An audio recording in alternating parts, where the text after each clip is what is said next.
Yes, so welcome to the 32nd edition of Fribourg International Film Festival. And welcome to this roundtable on cinema in Mongolia. Before we start, I would just like to say that there is a translation from English into French. The roundtable will be only in English, except if you have questions, you can ask them in French, in German, in English, in Italian, in Mongolian, in any language we are open to translate. So I would like to thank Thierry Jobin and the festival for inviting us for this wonderful roundtable and panel on contemporary cinema in Mongolia. And also for putting together this program, this focus of 10 films that you have the privilege to watch here during the festival. Some of you might already have seen a few, and you also have the opportunity to watch quite a lot of them over the end of the week.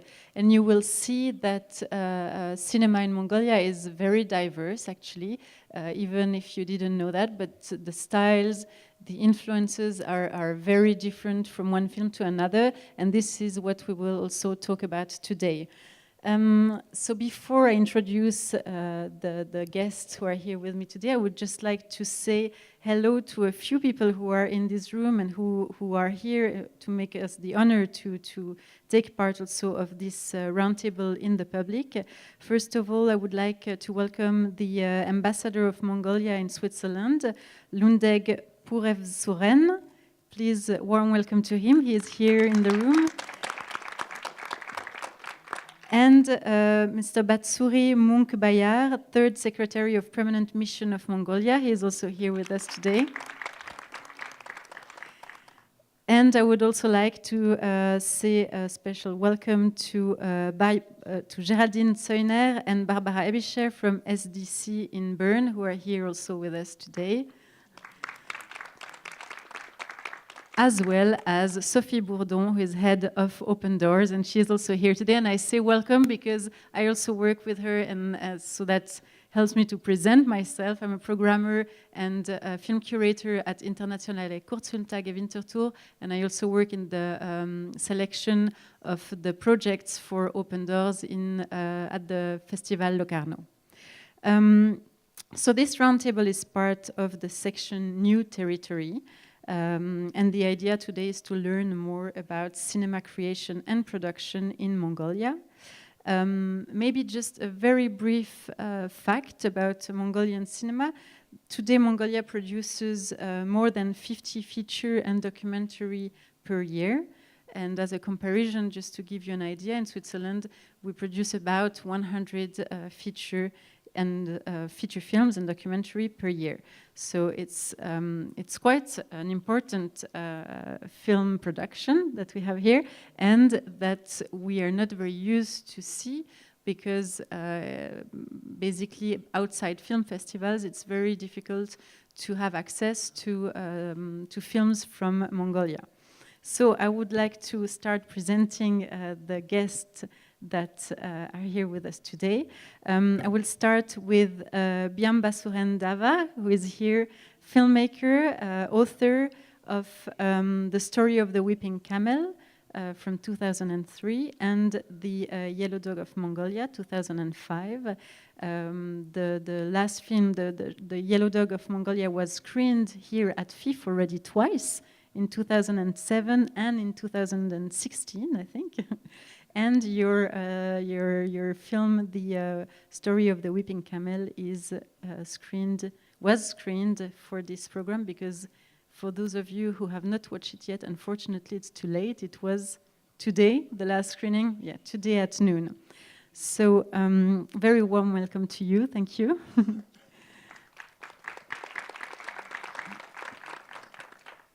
Next to her is sitting Badbayar Choksom, who is director and author of the film Out of Paradise. He is a filmmaker born in Mongolia, but he now lives in Switzerland. And his latest film will be screened tonight at 9 at 9 p.m., right? I think at Arena, and also tomorrow at the Cinema Rex. And it's quite interesting because it's a co-production from Switzerland and Mongolia, and we will have more information about the direction and the production of this film later on. The third person I would like to introduce is Byamba Sakia, director and producer as well, director, author of Passion, the film, documentary film that you might have the opportunity to watch tonight if you continue right after this roundtable. I think actually the screening will take place at, do I remember that? Yeah, at 8:45, right, thank you.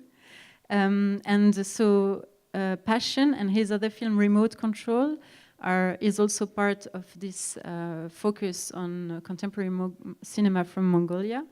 And you can also have the opportunity to watch Remote Control within the next days. And those two films are some of the rare films from Mongolia which has been screened in international festival. So you're also very lucky to watch them here, because it's not very often that we have access to those films. And Byamba, you're the husband of Aryuna Tserenpil. Together you have created a production company. You're a producer and you produce the two films of your husband, and you're also the line producer of State of Dogs in 1998, and you're also the initiator and organizer of the Ulaanbaatar International Documentary Film Festival. International Film Festival. So we will also discuss that, how you put it together and what it is to have a film festival in Mongolia. And you're also part of the international jury here at the festival. So thank you very much for coming as well. And Gabriela Spirli, Director of Cooperation at the Swiss Cooperation Office in Mongolia. Thank you very much. So maybe I would like to start asking a question to you, Byamba.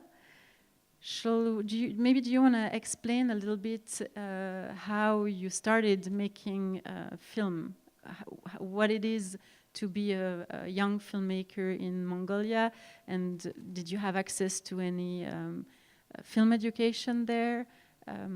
Maybe can you tell us a little bit about your background, so that we also have a sense of the creation of filmmaking in Mongolia and how it was when you started.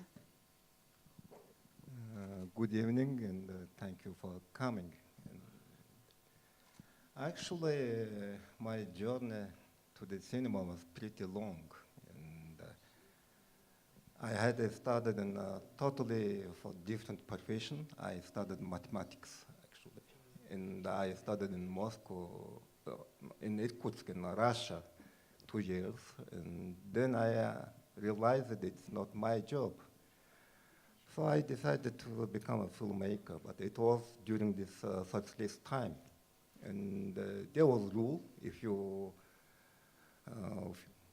come back and don't finishing your study in abroad, actually you are blacklisted. You can't go back again for studying in somewhere else in abroad. And so, but in that time, we haven't any film school in Mongolia. And the people used to study in Russia and Moscow Film School. And actually it was good school, and we had a very strong influence from Russia, from Soviet cinema in that time. It still, I think, exists in a certain way. So somehow, when I decided to become filmmaker, there was only way to work in the studio. And that time it existed in one big national film studio, Mongol Kino, and I go there. And I started work just in a runner and different film crew, and I was just in setting up toilets and bringing some kitchen stuff to the set, etc. So I spent a pretty kind of around and half year and working for 3 crews, and then promoted as camera assistant because of I did some photos in that time. So I have worked on 7 years as camera assistant there. I learned something, and I met in the first generation of Mongolian filmmakers. They were still alive, and they were still working, making films. It was a great chance to see them. And then, while working, I applied to study in Moscow Film School 2 times, and both of time I was failed because of kind of this rule. Even though a studio was supporting me and always supporting me to send back to Russia again for studying in film school, but then on the higher level in the ministry they was refusing because I was already being outside and abroad and didn't finish it in my studying. So and luckily it was at the end of the 80s. And Berlin Wall fall, and everything happened very quickly, and we get this freedom. And in my luck, and one of the most important, most talented film director, Balginian, he became the Minister of Culture, and he said to me, "I will send you to the film school," and actually he did it. And so I become filmmaker in quite aged. So in the young filmmaker, it's kind of that be not suit really for my title, and so I started. I actually studied in cinematography, not in film directing. And so after 5 years of studying in Moscow, I back and I start. In that time, it's already studio collapsed. And I become kind of a freelance and unemployment guy, and start to work, trying to work in the film industry. But the industry doesn't exist, already it collapsed. But in my luck, and some international crew comes to Mongolia, and I start to work for them too, and learning from them. So in the local industry, there was no one really able to work with you, or you didn't have any connection with local people at that time, or how did it work? Because you said that it was an international crew that came. No, because of we had one big studio, state studio, and it was financed by state, and we did in that time in 6, 7 feature films and around 40 documentaries. But it was just almost one day collapsed. But there's some many reasons for that. It's new technologies comes, and also the generation of the filmmakers was also changing. So it's many circumstances happened, and the studio collapsed. And that's why it was a very difficult time for Mongolian cinema, actually. And there wasn't no many productions and so on. That's why this kind of international co-production was quite important for us in that time to start. Yeah. Yes. Yeah, to survive. Maybe Ariona, do you want to add something to the production process of a film in Mongolia, since you are a producer and you have a lot of knowledge in that field, especially also with co-production? Maybe do you want to explain a little bit how does it work, for example, to produce a film like Remote Control in your in Mongolia? I don't know if, I hope some of you have seen Remote Control. Maybe what we can do first is watch the trailer of the film, so then the people get a sense of what kind of film it is. So it's the trailer number 2 that the technician should have. Yes, thank you.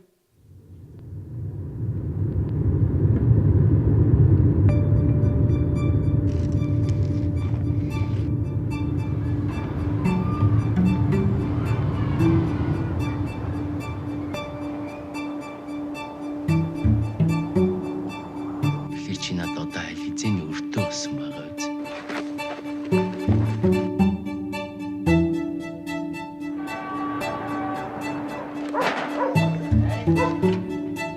Зурагтныхаа удирдлагыг гэж хэв.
Thank you. Thank you for coming. Thank you, Viv. Thank you, Terry, having us. We're having really, really great time here. And going back to the question, because when you don't have a, because we always believe there is always solution. If you have if you believe in something, you could find some solution. So in just talking with our project, because when Biamba had first script, and so we knew that, especially this kind of contemporary stories are not much interesting, because in Mongolian government supports historical movies and then movies for children. So there is the line in the law and culture. These two type of the movies are supported in Mongolia, but not necessarily, the real. It doesn't mean that there exists some funding for that. So we were looking different possibilities, and because luckily we had some friends that they were guiding us. There is some funds. There's some co-production markets for at the international festivals. You could send your proposals. And I think we started that way. First we were selected very luckily at the Cinemart of Rotterdam Film Festival back in 2010. So we came and we met. We didn't know how to pitch our project. We just had our project, that's it. And we were having meetings, and we were not understanding, do we doing right things or not things, because we were not well prepared. And even I lost my voice because we were talking entirely for whole day, two of us. And then we went. We knew there was a Prince Claus grant for the film, but we thought, we are not. Probably we will not get it. Why? We went to see film, and the next morning we came, and they were saying, "Where you been yesterday for the closing ceremony?" And then it turned out we got this Prince Claus award. And and so so that was, I think, yes, Ken Loach was saying other day, the luck is also, there's some luck. So this project, there was luck, and then of course there were passion of Byamba, that he really want to tell the story, and then I believe it in the story. So and then later, when you believe in your story, you go present the story, and then people start to believe in your story. And how we coupled with friend from Berlin, but it's also not we just met them, we come and present. They also knew us because he was a producer of the State of Dog.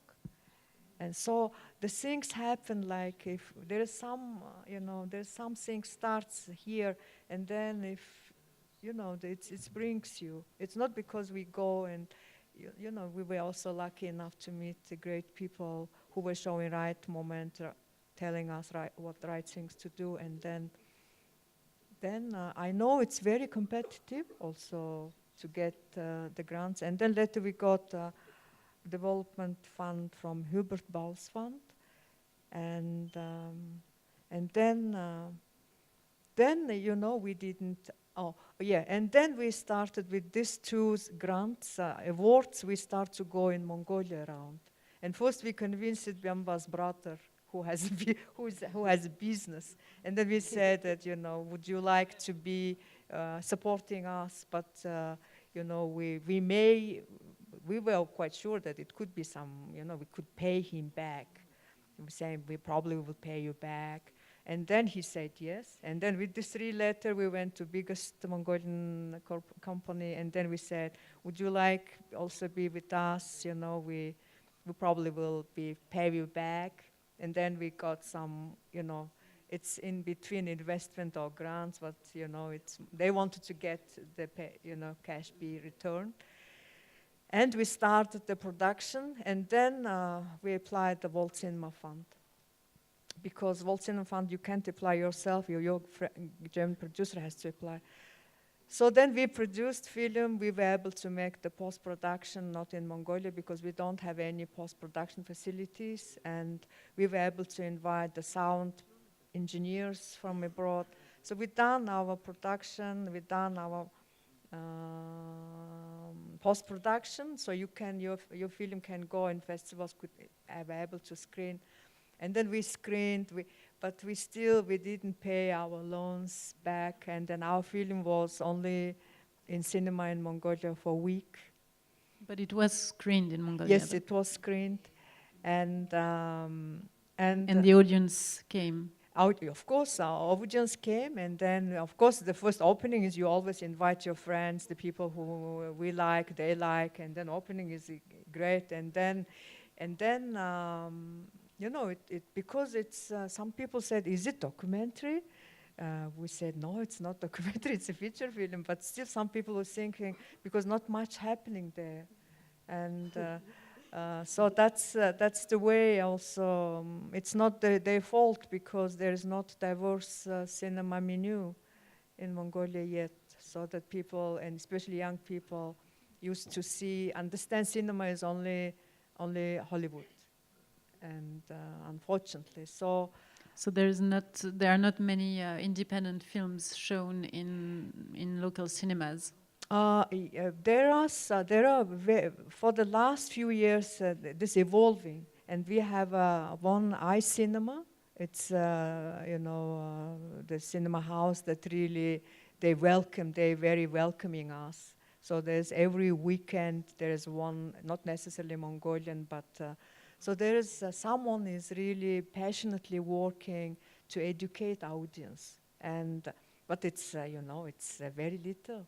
Comparing to, it's 140 people seats, and then not everywhere it's full, not every time full, but, and then also Ulaanbaatar Film Festival comes, and then with the festival, we really try to tell that there is different films, there is different countries, and with help of also international, our friends, we do that from France. And then that's why Terry came there for the last year, and that's why we are here. So it's like, it's like it's a passionate people's network is really sustaining. Thank you. Yamba Sohan Dava, I had also a question for you regarding exactly what you said. I mean, how did you produce your film? How did you create your film? Because so your film, The Story of the Weeping Camel, which is screened here, is kind of a special film as well. I mean, it's very difficult, I guess, to ask for funding. How did you manage that? Maybe just before you answer, we also watch the trailer of the film so that we have an idea. So this is the trailer number 4, The Story of the Weeping Camel, maybe. Thank you.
This Story of the Weeping Camel was my pre-diploma film, and all my films were financed from Germany.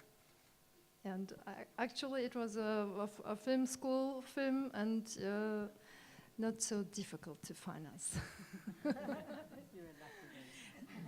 But then maybe a bit more difficult to film, or can you tell a bit about the filming condition in German? No, in Mongolia. How did you manage to film with a crew that was half German and half Mongolian? Maybe can you explain a little bit? Actually, I do not work in the Mongolian film industry, but what I know is we don't have any film funding in Mongolia. That's right? Yeah, not official, only private. That's it. Yeah, and actually, I wanted do something with a co-production between the German and Mongolia, but it's still difficult to find some money from Mongolia. It's impossible. But then, how was the shooting in Mongolia with your team then? Because I guess I mean you needed to have a very close relationship to the people you are filming. Yeah, we spent there 2 months to this family, and we went 5 people from Germany, and another staff maybe totally 15 only. That's it. And another staff, Mongolian staff, comes from Mongolia.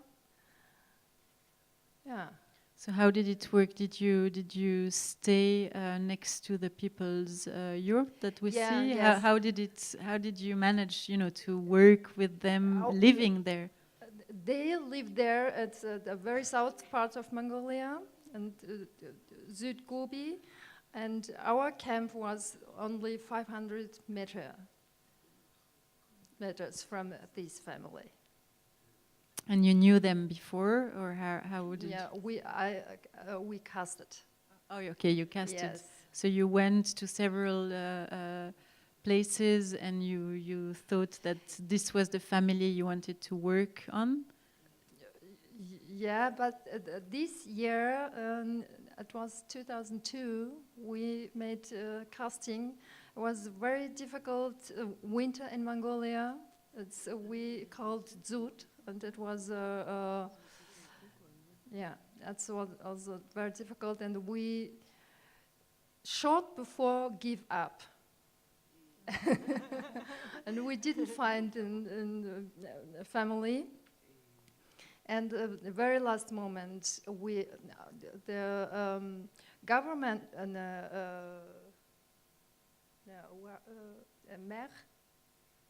mayor of South Gabi told us, if you want to find such a family, see in this region only Bodgansum, and if you don't find something, and that's it, we don't have this here.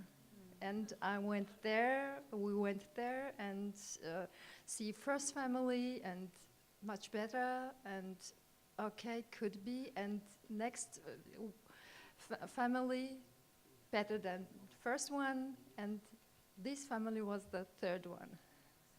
Okay, and then so you decided, okay, we have to stick Yeah. with this family Yes. and shoot with them. Yes. Okay, and were they happy to have you around? I for, hope I so. don't know how long did you stay with them? 2 months. Thank you. But Bayar Choksum, I have some questions for you as well, because you actually filmed your film in Mongolia with an international team, with a Swiss team. Your film Out of Paradise, and we'll watch also a trailer of the film, which is the trailer number 3.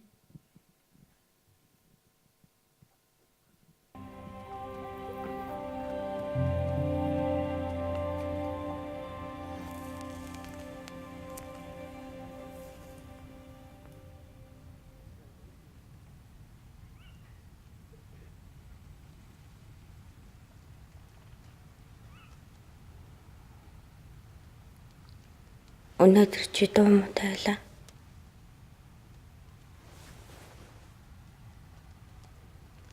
Нөхөрсөг бос байдал хүн тус болохгүй шүү дээ. Тэр тусмаа хүнээс хамааралтай байхад.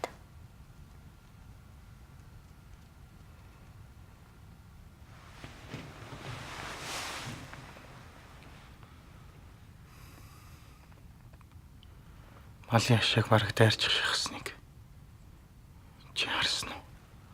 Тэр дайрч байгаагүй шүү дээ.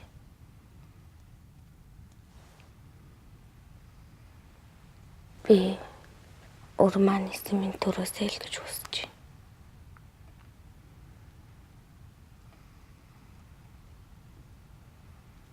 Би мэдл.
Тэр юу хийгээд байна вэ?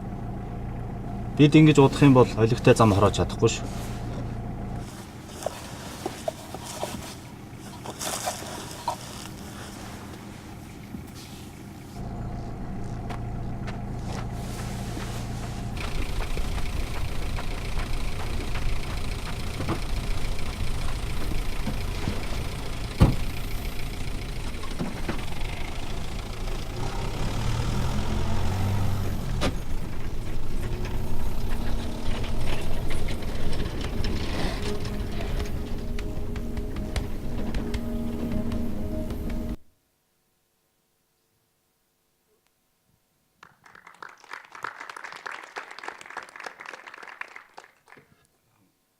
So thank you very much, and I wanna say I'm really appreciated to be here, and I wanna thank you to Mr.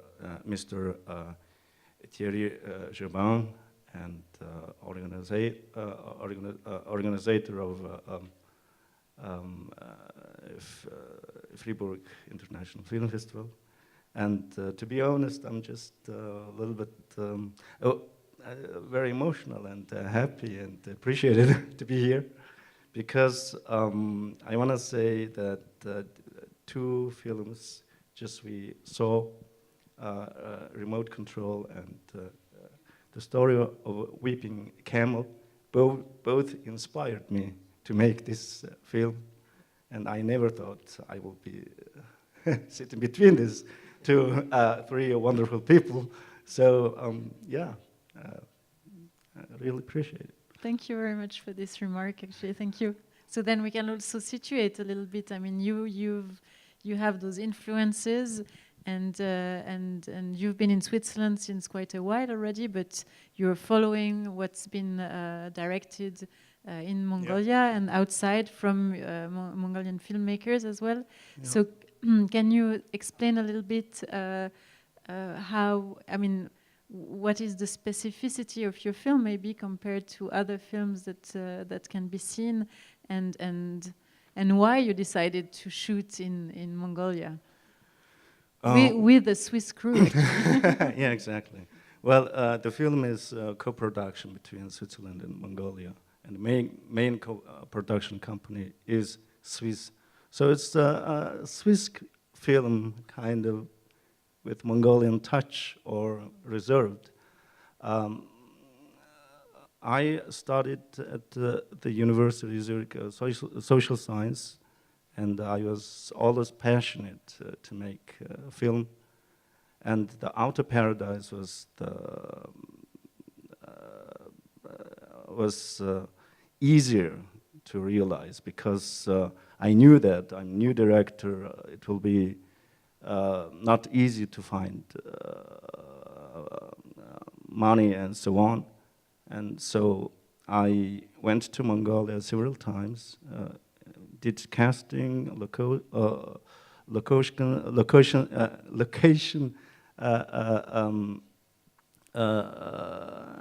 I found locations, location scouting, and script was already done, written, and I also had crew. So, and then I was looking for the producer who wants who can realize the film. And luckily I found producers, Simon Hesse from Simon Hesse Film, and Cyril Gerber, who is here, Milan Film. So yeah, that's the story. And how was it then to work with them in Mongolia? Were they prepared? Yeah, maybe you should ask Cyril Gerber. Cyril, what do you think? No, I think it's quite challenging, and it was very adventurous, I would say, and tough. Because it was hot, it was cold, and it was challenging with the time, of course, the punctuality.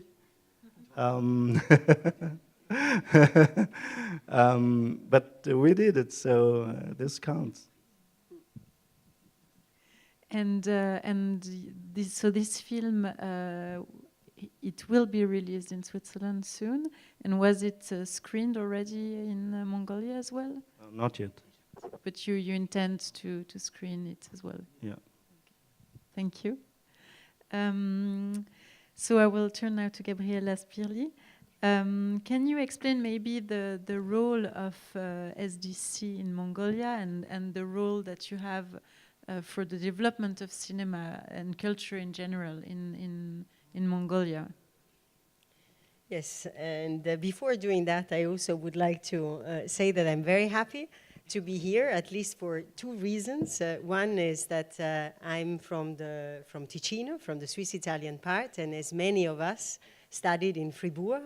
And during my years of study, I always volunteered at the FIF. And so now I'm very happy to be on that side, not checking tickets outside and trying to run between movies and try to catch the most of it, being the free rider on seeing so many very interesting movies and very well selected by the FIF. And the second reason is that I think I have to say that Thierry Jobin, the current director of the FIF, I think I can say that is really responsible of my cinema education, because I followed really by letters all the advices he was giving in the French newspapers and at the Swiss French radio. And so what I saw, what I watched so far, it's always thanks to him and the good advices that he gave on the paper. So coming here, I knew that he selected very good movies for the FIF, and I was also looking forward to see so many Mongolian movies being screened, because in Mongolia we don't have the possibility to see the Mongolian movies, because normally they don't get translated, and so they remain there for very few people. And then we have to look for Mongolian directors who migrated to Europe in order to get a sense of the country that we are living, to get also a bit of other realities of what we normally see in our work, to also get a bigger picture of where we are and what we are doing. In relation to our work, in Mongolia, so maybe the shorter answer is that we are supporting in general cultural actions, and we do that every year. We have some grants allocated specifically to culture, but not specifically to cinema, but it's dance, it's music, preservation activities of traditional cultural activities, like also songs or immaterial wealth of the Mongolian nation. And so every year we have a selection. It's a competitive selection, and normally 10 actions get selected, approved, and financed. And I'm also happy that Ryuna mentioned the cinema. And the cinema is actually did a tremendous work to promote independent movies in Mongolia. And they did a tremendous work, especially in relation to translation, because this movie don't get into Mongolia, because only the blockbusters get into the cinema. And thanks to them, and thanks also to SDC financing, they started to promote the independent movies, and we supported them at the very beginning. And so now they are able to continue to promote independent movies, open mind, to really have more open-mindedness in Mongolia, which is a landlocked country, small, squeezed by two giants countries that will profit also from that production. For the rest of the program, we are working mainly in agriculture and governance, and also some vocational training. My favorite topic is, I think, agriculture, even though it's not my domain of expertise, but I think is where we have the most impressive results, and also where you can get the most beautiful field visits. And so if you come to Mongolia, and I will encourage you to do so, go to the countryside. It's magnific, it's very beautiful, and you will see how people can live there, and the herders' reality that Dava also showed so well in her movie. And we are trying so to support the livelihood of herders, the livelihood also of farmers, and it's really progressing very well. It's a tremendous evolution that we are seeing in concrete results, but also at policy level. And for us, it's always a great proud to say that Switzerland was behind so many things, so many results in that, but also in the governance field. So we are known to have a decentralized, to have a direct democracy system in Mongolia. And we are trying, at the demand of the government of Mongolia, to inspire the Mongolian government to take some of our experience, adapt them to the reality, and try to have a better life, a better livelihood in the country. And if there is somebody interested, I'm making some advertisement, but I'm really proud of it. It's 1 year of work of our office, of our Mongolian partners. We just finished a new country strategy for Mongolia. It's for the next 4 years, and we are mega proud of that. And then arts culture is part of it. Yes. May I add? Of course. Yeah, Gabriela, because I know STC plays very important role in promoting and advocating cultural scenery, and you've been supporting 2 first edition of independent Golden Reel Independent Movie Festival in 2 years row, which is were screened in iCinema. And then Bemba is chairman of this festival. So even you see, you don't know whom you. Yeah, he was who was behind that. But that's also STC really very shows the principle of transparency. It's very they really select a good project that can bring some benefit to the society. Thank you.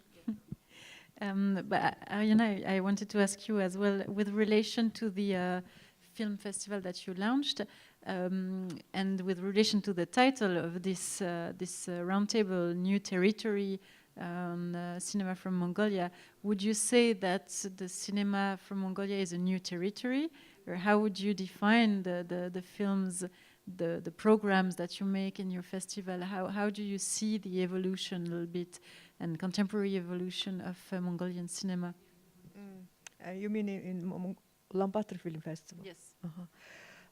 Yeah, we because we're very happy to be new territory within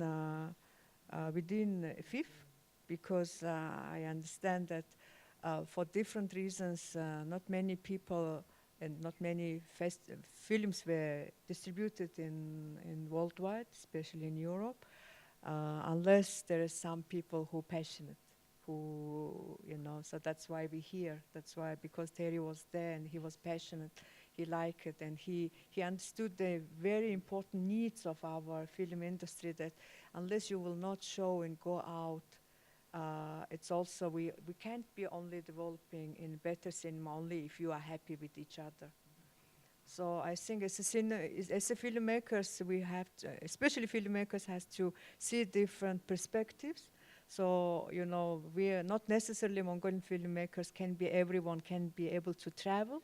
So that's why Ulaanbaatar Film Festival and Altanhals Independent Film Festival is important, that we try to bring international different movies, because we don't see in cinemas film from Brazil, from Argentina, or some from Africa. We don't see it because it also gives us, as Gabriela said, that the world is very diverse. Yet we may share some common values, but we could talk in a very different language. So I believe Mongolian cinema is going to going to face quite rapid, growth very soon, because I know His Excellency our Ambassador Purupsurung was when he was the Minister of Foreign Affairs, he was a big advocate for promoting cinema, especially bringing spotlight of Mongolia as a host country for different international production, and promoting some international co-productions to be able to shoot, and then supporting Mongolian cinema.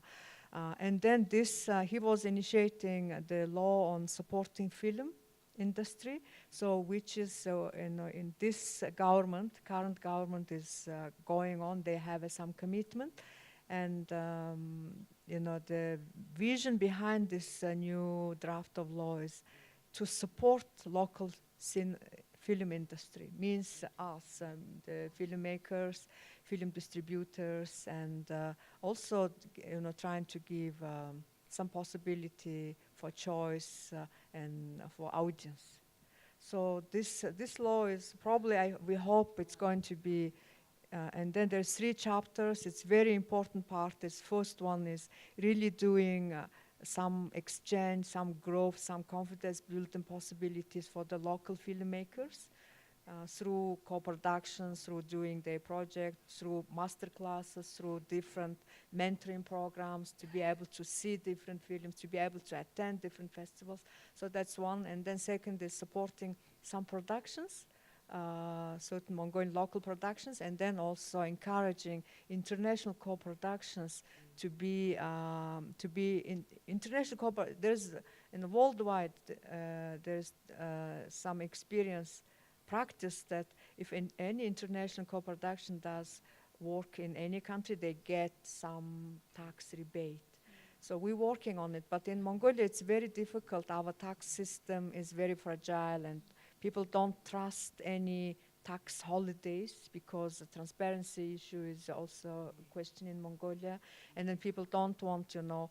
Also, when country is have lots of other needs, the tax exemptions has to, there's lots of needs, but the people also argue that why cinema has to get this benefit. So we have to be really advocating. We have to, as industry, get together to do that. At this moment, I think policymakers their ears are open more than 10 years ago. They understand the importance of cinema, both for local for ours as a society, and then also promoting Mongolia abroad is a great tool. Because so until now, basically, if you want to direct a film, there is no means, no funding in Mongolia to start something. At this moment, no. And of course, when we did remote control, there was no funds but we went to Ministry of Education. No, that time it was Ministry of Culture, which we had only for 2 years, and they were defined a priority. Film industry is number one of the top priorities that time. But after 2 years, due to different political reasons, this ministry was disassembled. And we had to start everything from the scratch. So that's also political instability is also, that's why our law on supporting film industry is not going well, because there's too many changes in the policy making level. Thank you. I would like now to open maybe the questions to the public. If someone has any question for one of our guests, don't hesitate to raise your hand. Yes, there's a microphone that will arrive. Good evening. I have a small question for Ariuna, but before that I would like to congratulate the whole Mongolian cinema community for making such diverse films like Weeping Camel, and complete opposite, a very urban film like Bianba's Remote Control, with such narrative qualities and with such small budgets. It's really a wonderful thing you're doing, and as we, I think, understand tonight, all that is because you are all very passionate people. My question to Ariuna is, you mentioned that you don't have any post-production facilities in UB. Do you have any equipment rental companies? Where do you get your equipment? And do you have, for example, for outside filming at the countryside, do you have generators, generator trucks, or what is the situation for rentals? Thank you. The situation in terms of infrastructure is getting better. So you can completely, if there's any international production coming, you don't need to bring lights. It's already good news because we have a very professional light, electrical equipment renting house with generator, with very silent generator, and all diverse kind of light equipments. The problem with grip is a little bit problem because if nobody rents because in Mongolia somehow people try to own it, because this renting whole facilities because industry is so small, so that's why people own it. But I hope it will come up quite soon, because TV stations, they invest now a lot in their technical infrastructure. And for example, local TV stations now have a ARRI camera, and they are open to be renting it out. So, but sometimes international co-productions come and then they don't trust, because they see it's very risky, because it's also could happen too that TV stations always, they now they don't have any project, but in 2 weeks if they will decide to have something different, they will say, okay, we would like to get our camera back. So, there is no professional rental house on grip and camera, but you still can have a ARRI, and you can have some lenses, and yeah, it's available. But you have to know which studio has what. It's not the public, you have to investigate that, or you have. That's why we in Mongolia, oral information is very important. So instead of we looking information somewhere on the internet, we say, oh, who has this, and then you always find someone who tells you. So that's Heikki, did I answer you?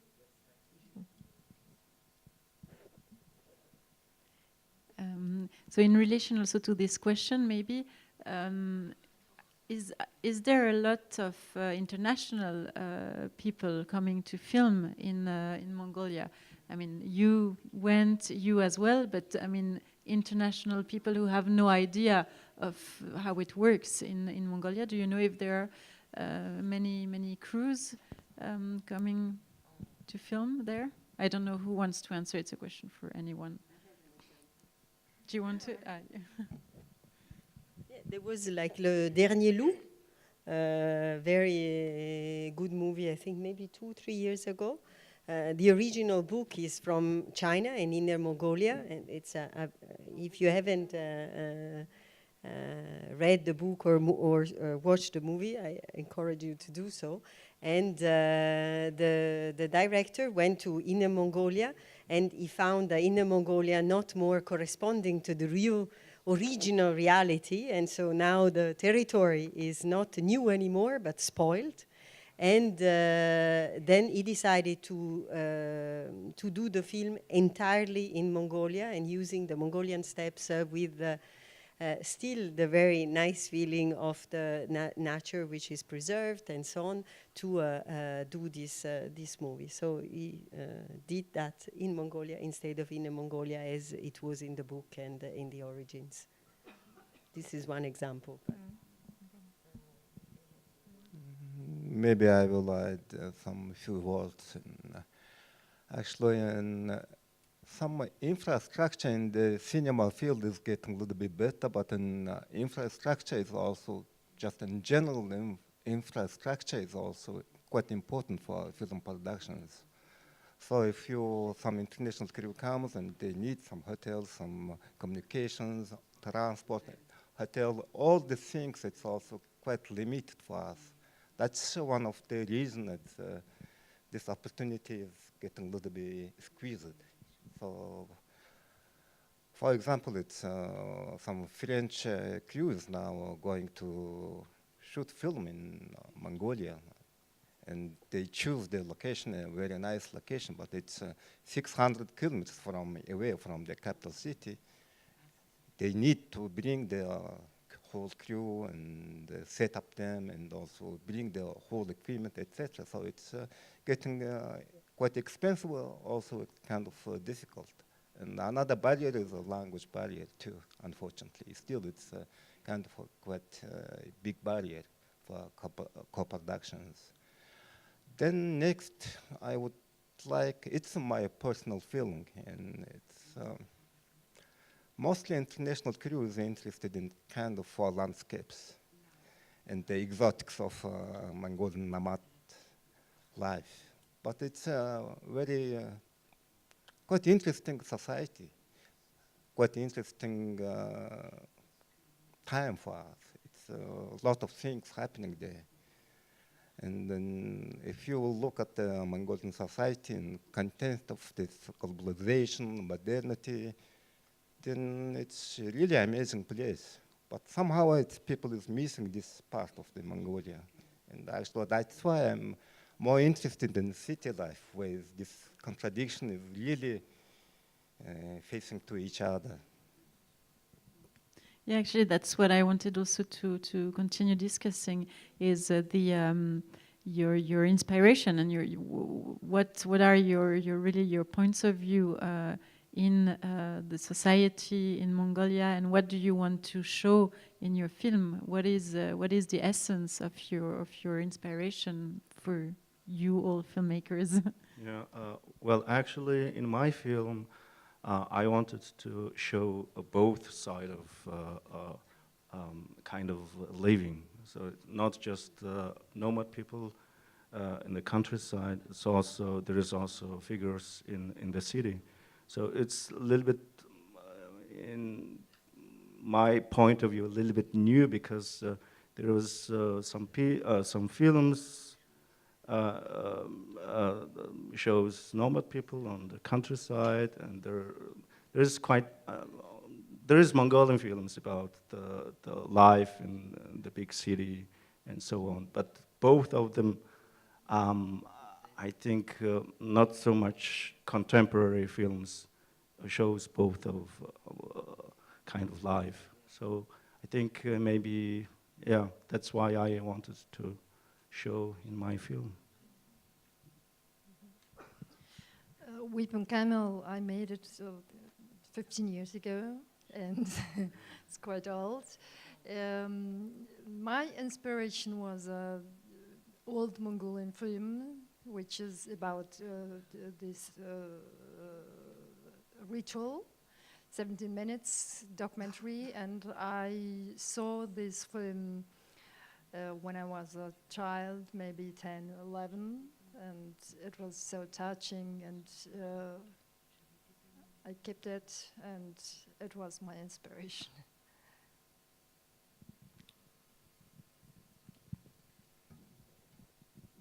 I think it's almost answered, and I'm kind of moved with this contradiction between this modernity and the traditional way of living, and also it's not only in Mongolia. Actually, the world is changing quite quickly and quite dramatically, actually. So it's also in Mongolia still, even though we are kind of in between these two giants, and still it's somewhere in Norway, but it's still we are part of the world. So what's happening around the world, it's also influenced to our living. So that's why I kind of want to tell some contemporary stories, mostly about what's happening with the person, not about actually these social issues directly, openly. I'm always preferred the social issues stand in the background, and I'm interested more people. That's all. If I may say, two other films, European films, also inspired me during or before I wrote the script. So maybe you know the 4 months, 3 weeks, 2 days Romanian film from Cristian Mingiu, and the film has fascinating dialogues. It's so dramatic somehow, but it's a masterpiece. There is no tricks. There is no. The budget was also not huge, but still a very good film. And when I was at the university, I've seen we had film analysis, had lessons, some courses about film study. So I've seen the Farah Deep, the how to call it in English? A bicycle thief, yeah, for Vittorio De Sica. And the film, it's Italian realism, right? So new realism, and shot in original location and so on. So I thought, okay, at least it will be, when I do this, at least it will be cheap or not so expensive if I shoot in original locations. You don't need a studio, so yeah, it's also my story of the film. And the inspiration for directing and producing at the same time. Exactly. And someone also asked me, is it more Swiss? What do you think? Is it more Swiss or more Mongolian?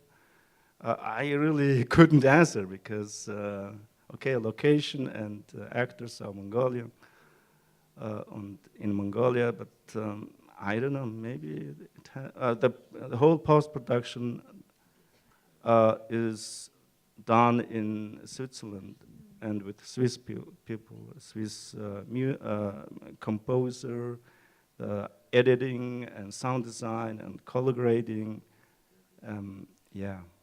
Maybe your producer wants to add something or to say something to this adventure that he took part in. I don't know if you want to say anything about that, so that the audience can also see the other side of the production.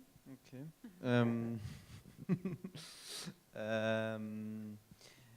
Yes, I don't know what I'm very grateful that I know Bat and I could do this film. I was very happy when I read the screenplay, because the screenplay had something I never read before. There was a poetics, but also crime and some humor and the social realism. Yes, but the shooting was very very hard for me, because it's another culture. It's not so easy to go there, because there is nothing written, as you said. You have to talk with the people. You don't can go through lists, so you have to you need some confidence, and I was very grateful that, but in some hard moments, but Bayer had to help, because it is not possible. In some moment, it was not possible for me to deal with the people, because I had not the communication was not good enough between me and this oral tradition. So I tried to bring the structures, which were Swiss structures, and that was what we had the schedule like in Switzerland. So we had to come together and find a way to do this, and it was very hard, but it was also very nice to have this adventure. I don't know. Maybe you can say something about. Yeah, I think surely it was very challenging one hand, and the other hand, adventurous and kind of big experience for all the crew members, because they are most of them from Swiss film school, University of Culture. So rather young, yeah, in exactly, young experience and wise. wild, so ready to really work. And the main problem is probably 7 people went to Mongolia, and with some local people we did the film. So there is no almost nobody, no one for requisite, for example, or many people, the crew members, they have to do many jobs, or how to call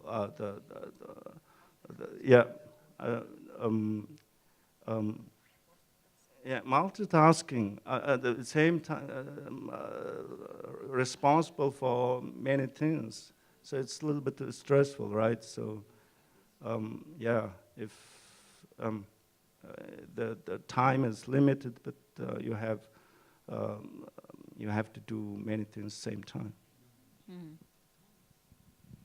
Thanks a lot. Is there another question, maybe from the audience? No? So, well, maybe I would like to ask you, now that you've been telling about your previous work, what you are doing now, and whether you are creating at the moment, if you have any projects, and what are they? Maybe do you want to start? You were talking about your film 15 years ago, but now... And that was my pre-diploma film, and my diploma film was The Cave of the Yellow Dog, and after that, the cheveux de Genghis Khan. And two kids. So you did something on Genghis Khan. Someone did something on Genghis Khan here. And actually, now I'm working on new project, and if I'm lucky, I'm going to go shoot autumn, September and October. In Mongolia? In Mongolia. Do you want to say something about this project, or in a few words, or so that the people can maybe have a little sense? It's maybe too early to say something, because during the last 3 years I hoped and waited in some financing, and it's quite tiring, and But it's going to be a small crew, or is it? Yes. We're planning just 5 people go to Mongolia, and the rest of the team will be Mongolians. And it's people you've been working with before? Yes, it is. So you know... My assistant director comes from Netherlands, and my sound engineer from German, and we have worked on already 3-4 films together. But Bayat, do you have any project at the moment? Yeah, I have some projects, and I would like to shoot in Switzerland, whether it's in Swiss German or in French, or maybe in Europe. But I really want to make the film in Western Europe, or in Europe, or outside of Mongolia.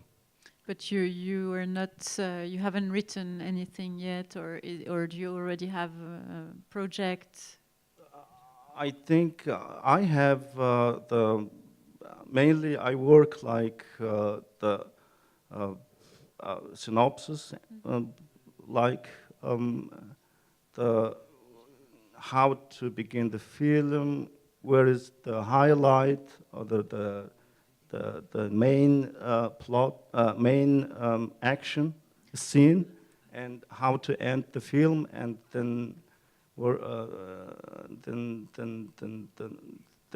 once or twice write the script and correct, and that's it. But I have, I think the script is not yet written. But the idea is here. Ideas, idea I have it. And Piamba? Yeah, we have a new project, but it's also quite difficult to say it's new, because of we are fighting for funding in almost 4 years for this project, and so because of it, maybe it's kind of postmodernist kind of thing, and more, again, it's about the person and who are you? And actually, I'm just going around this question. So probably that's why it's pretty hard to raise funding, and actually we are always trying to make a kind of very small but normal crew. And mainly we are trying to involve much as possible more Mongolian young filmmakers. Because of, I told my story and how I get the film school, and so I always remember this person who sent me to the film school. So I'm trying to kind of do my duty in front of him. And he already passed away. And so I want to someone follow us and made some great movies in the future. And so in my crew, and I always bring in someone from outside too, especially for sound and sometimes for camera.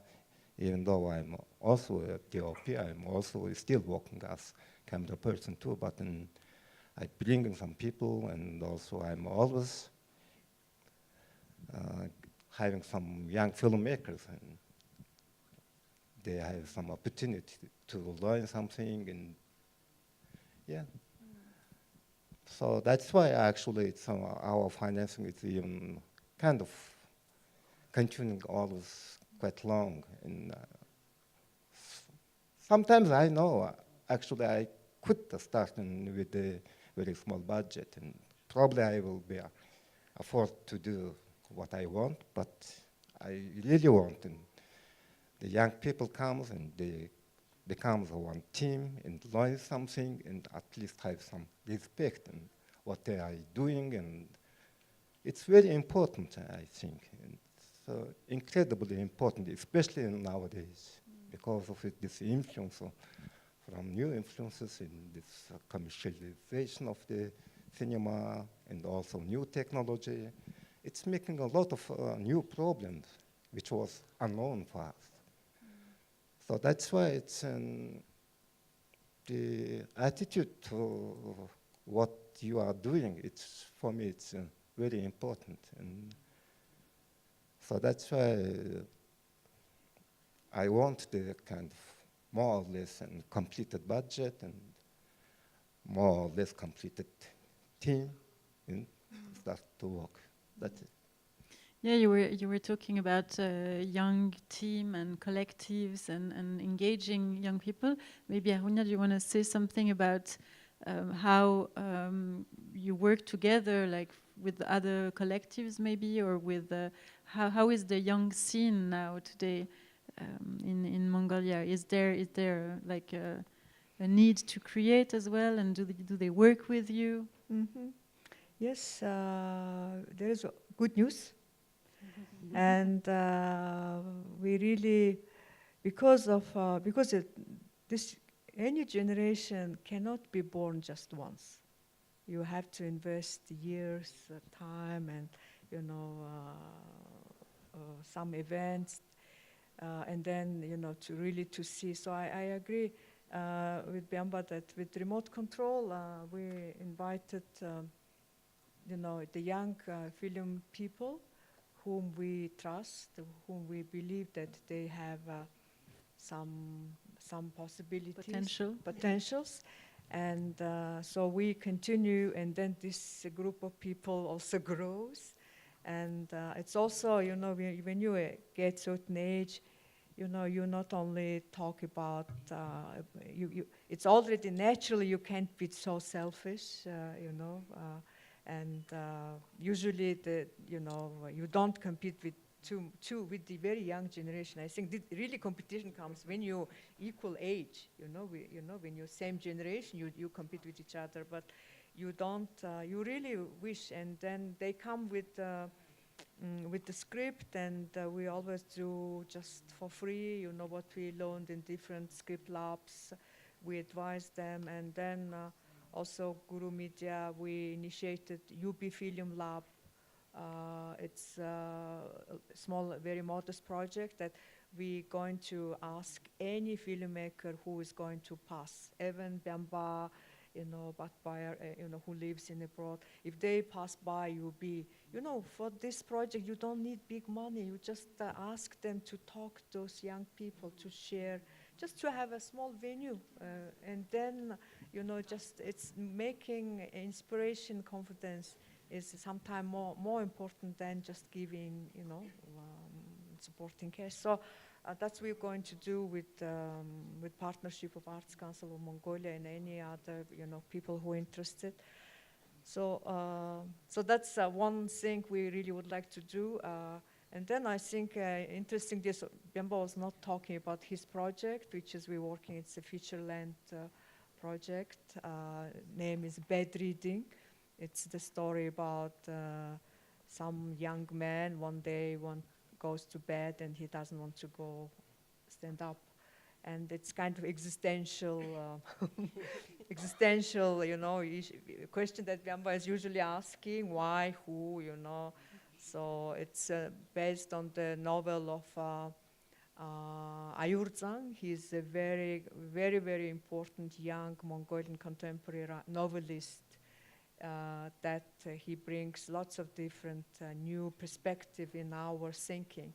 So this is based on the novel of him, and we're working, and Biamba did maybe number 6 version of the script, and then we have I think we have a 30% secured our funds, and we're expecting some decision. And it was selected for residency in Cannes Yes, as well last year. Last year, and thanks to Cannes, we coupled the French co-producer, and we expecting answer from Cinema du Monde.